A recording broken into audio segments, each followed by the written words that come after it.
All right, it is 8:11 on March 30th, and we are breaking that gravity of Jacobs Lake. So, since we walked into Jacobs Lake on that highway, to connect our steps, we can just walk out on the highway.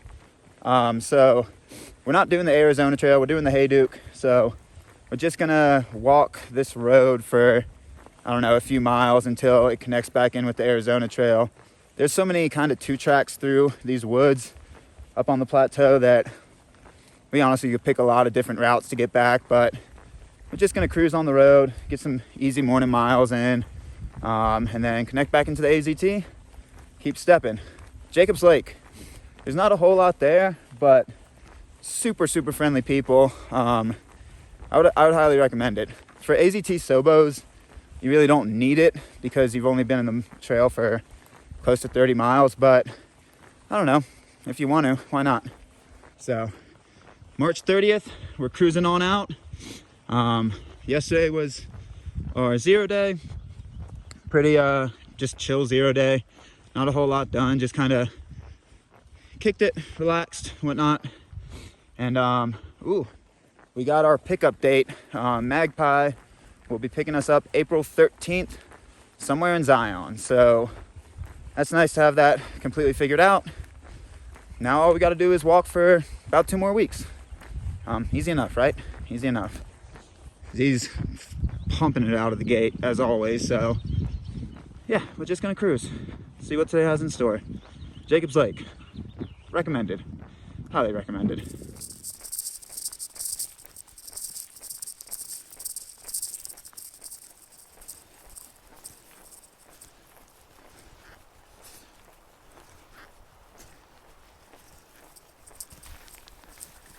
Getting close, getting about a mile or two to reconnect back in. Let's get it. All right, so as you can see, still walking road. Get ready for a boring-ish day of film. I don't know, might hit stuff that's cool. But we're pretty much just up on top of this plateau for a long time, and so we could have reconnected into the AZT. I think it was at like mile marker 586 of this road. But I caught up, Z was kicking it there, eating some cookies, and we kind of looked at the maps, and this road just parallels the AZT. Like the AZT is like literally right there, or close enough. And yeah, it's slushy, it's snowy. We're not through hiking the AZT, we're hiking the Hayduke, where you get to pick your own routes. So we're like, you know what, we'll just make an easy cruisy day. So we're just gonna be walking this road for the next 20-ish miles, somewhere in there. Again, we could have connected back into the AZT, but I don't know, with how much snow there's been, how much mud there's been, how much slush there's been, we've suffered enough for the time being. Again, if we were through hiking the AZT, it would be a different story. We would be over on that single track trail, going through the suck, but we're not doing the AZT, so gives us a little bit of leeway to kind of route whichever way we want to route. So we're gonna just walk this road for a while. Again, might not be super thrilling for y'all, but it's windy up here, it's cold, it's snowy, there is some sun, which is nice, and we're just gonna sit back into a pace and cruise. So onwards we go. And also, we're about to hit the canyon tomorrow where the true Sufferfest will begin again. So don't you think we're getting off easy? The Sufferfest will resume here shortly. Yeah, tomorrow. So let's go get it.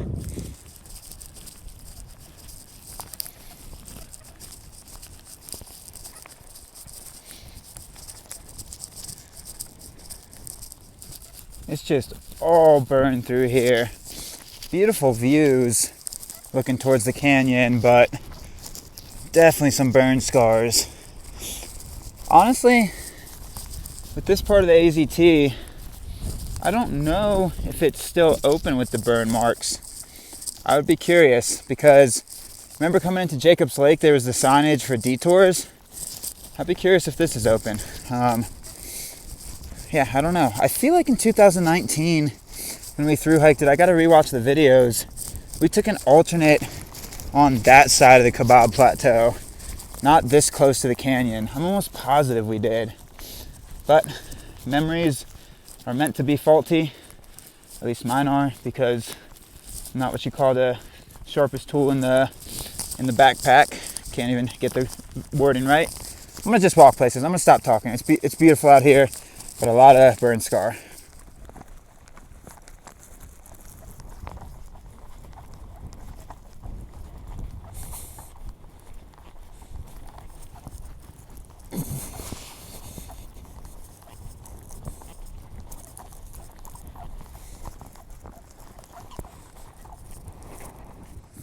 I am very, very happy we did not do this section yesterday.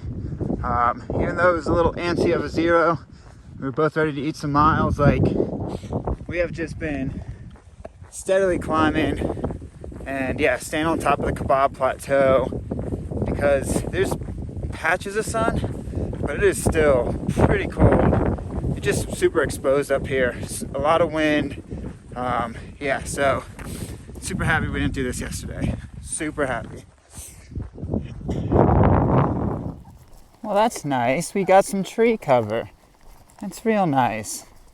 Had about, I don't know, 10 to 12 miles up on the plateau. We're still up on the plateau, but up on the plateau that had the burn zone, where I think I was just talking about it, wind was ripping through. Nice to get back into some trees, get a little bit of cover from that wind. I can dig this. I can dig this.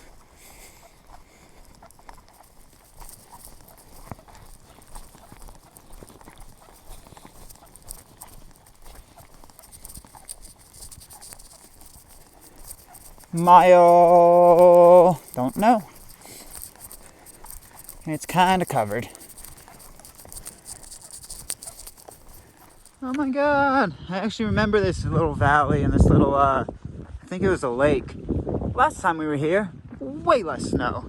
So I don't know if you're gonna be able to see it, but in that snow field, right about there, there's like a little brown sign that is an Arizona Trail sign. So I have a very vivid memory of this. So like the Arizona Trail is literally right there. So very vivid memory of our crew walking through here, being freezing cold. I think we found camp another 3 or 4 miles up, but I remember our crew walking through this field just freezing cold.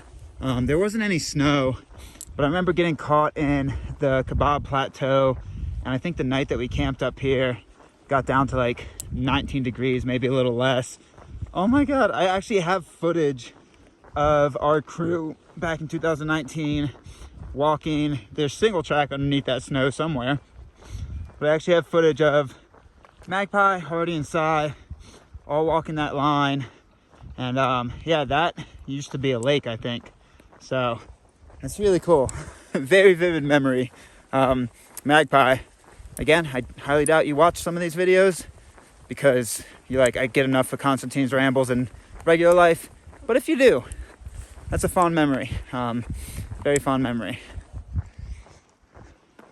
Oh yes, to share on the struggle bus. To share the struggle buses. Yep, AZT somewhere in there. It's underneath snow right now. Alright, it's 1:30. As you see, Z made a little trough thing with that snow melt. Just sitting here, just contemplating life and wondering why it's always so cold. It's actually not terrible when the sun's out, but when that wind comes through and the sun goes away, it's not nice. I wouldn't use nice as a word for it. Nice is not an adjective that I would use. There's a campground 8 or 9 miles down yonder that we're gonna get to, and oh, that's so nice. Oh, I did use nice. Okay, 8 or 9 miles that way that we're gonna get to, I don't know, around 4 or 5, and see what we're gonna do. See if we want to push on. If not, hang out there. I don't know what life is. We're gonna get into the canyon tomorrow, and in theory it should be warm down there. Oh yeah, when that wind comes through, bud. No. Woo, okay.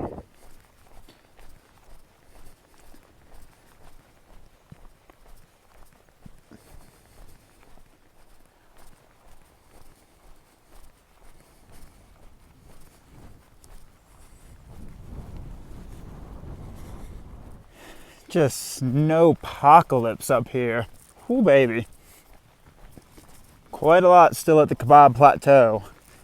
Quite a lot.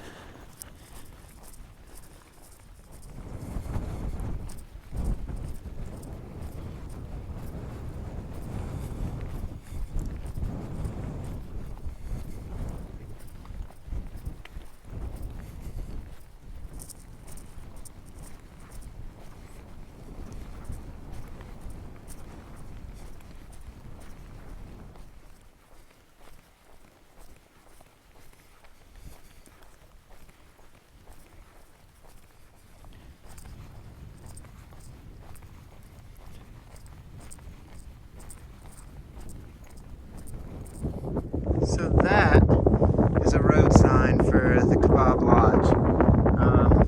Yeah, super under snow. There's a lot of snow still up here.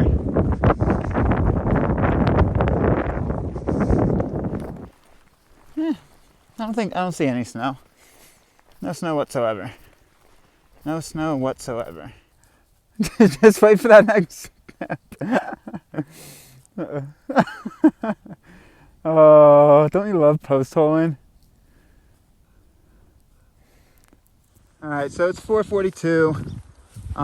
We just walked into the campground. I think it's called Dot or something. And I don't know why I'm saying this, because we 100% weren't gonna utilize the bathrooms if they were open, but the bathrooms are indeed locked. Yeah, there's no reason I'm saying that.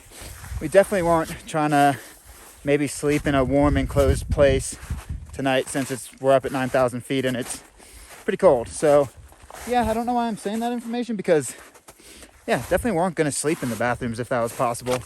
Definitely not. If I say definitely one more time, did you catch my drift? So yeah, we post-holed all the way into the campground, and now we're just going to post-hole back out. So yeah, we're going to hike for another hour, somewhere until like 6 o'clock, and then just be really picky with our camp spot, because as you can see, it is snow everywhere. So we'll just be really picky with our camp spot.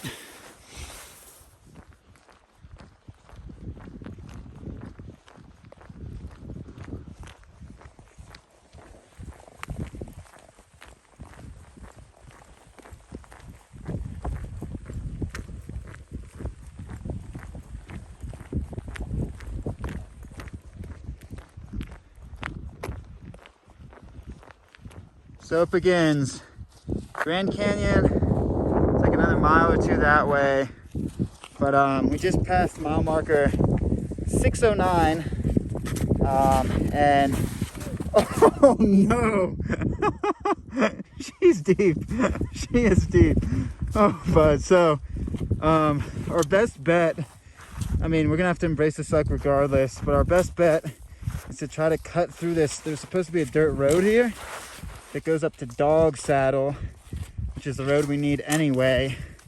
So we're gonna try to, dirt road should be between those two, that gap in the trees.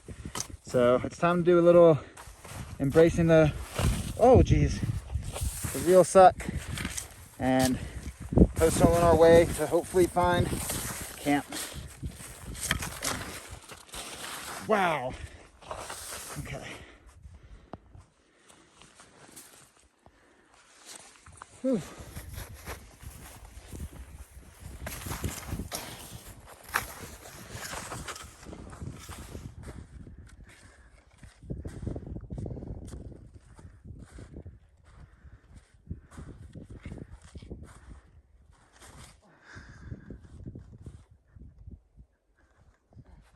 All right, it's right before 6:30 and we are fully set up for camp. You can still see the road where we were post-holing like a nightmare from.